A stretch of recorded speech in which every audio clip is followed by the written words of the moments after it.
Later I will go into this with the process as I understand it, but what we are on the metaphysical level is the source of our thoughts. I would like to take a moment here to add a few comments and insights about the ego. There seems to be some confusion about this aspect of ourself. Even in the sentence above, I used the word it. The ego is not apart from us, but is a word to describe a part of the psyche. Some seem to give the idea that it is something you have, like a thing or a pet. Some practice say to subdue the ego to gain enlightenment.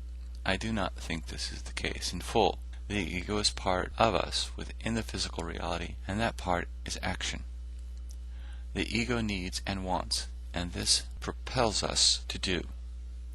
There is a suspicion that the ego is bad, but this is not the case. It is what drives us to achieve, and in this we grow. It is a part of our psychological makeup that wants to accomplish, be first, winner, recognized. These things are needed in the world as we know it, else no one would do. This world needs the leaders, heroes, fortune finders, and the famous. It can indeed hinder some internal growth or enhance it if the ego is striving for this or just to be a part of something it believes is better. The ego wants to be the best it can, the winner. This aspect of competition is necessary within this world as part of the human physical survival. This brings us to psychology.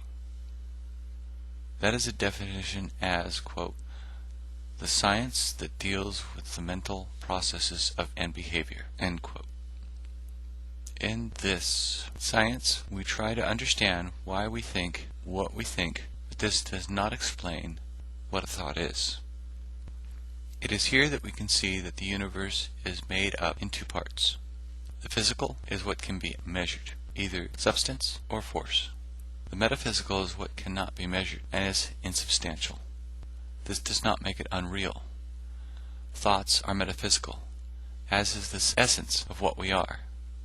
You cannot measure a thought of idea, but we can see the effects of these thoughts as they are projected into physical form or action. This book, or any other for that matter, is one means of transmitting thoughts and ideas. But in physical forms, the book is just so much paper and ink. Without understanding, it is good for a paper weight under the leg of a table for balance, or some heat in a fire. For that matter, words themselves are metaphysical. It is the passing of meaning by physical means that we agree upon. They are learned for each language, and there may be any number of words, but it is the meaning that makes the word. They are the symbols we use to create the picture of the thoughts we are trying to communicate. After bringing up science of psychology, it is only fair to bring up parapsychology. These two remind me of physics and metaphysics divisions, and for those that do not want to look into the metaphysical, they are usually the same ones that discount parapsychology as unreal as well. Parapsychology is the study of paranormal phenomena, such as telepathy and clairvoyance, what I will term psychic phenomena. Paranormal is beyond the range of normal experience or scientific explanation. But I think these ideas are more common and established now. There is more evidence and some proofs to paranormal. I will be giving some later within this book. It is how we look at the word normal that may need some revision. I also think it is not beyond science and that much has been learned about it. What the important thing that is shown is that a thought is not just a process of biochemical and neurological activity. This freedom from bounds of a purely physical activity is what makes it metaphysical. Other words that will be used within this book are closely related to psychic is intuition. Intuition is defined as 1. A faculty of knowing as if by instinct without conscious reasoning. B. A perception based on that faculty. 2. Sharp insight, impression. The last two words I would like to define are the two most controversial from the purely metaphysical philosophy. These are soul and God. This is not to be a religious book, but these concepts must be touched on because they are within the body of metaphysics.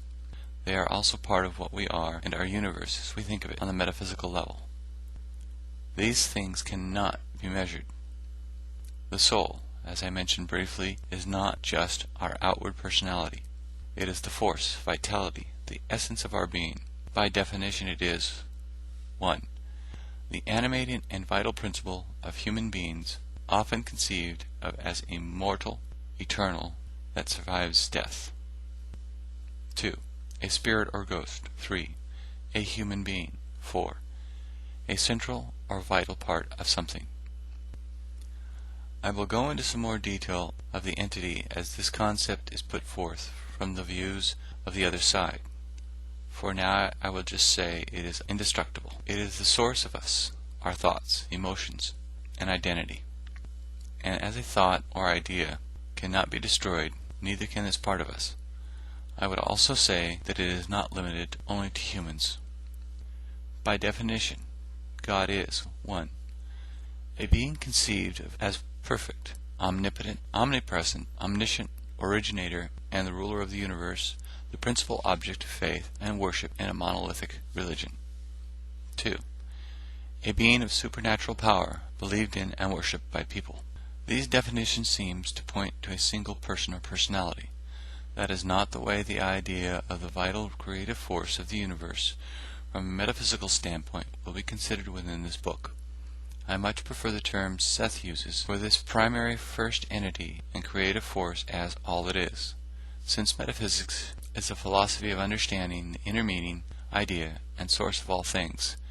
This will be in the book. I have in the above definitions tried to start from a physical point and move to a less substantial point of metaphysics.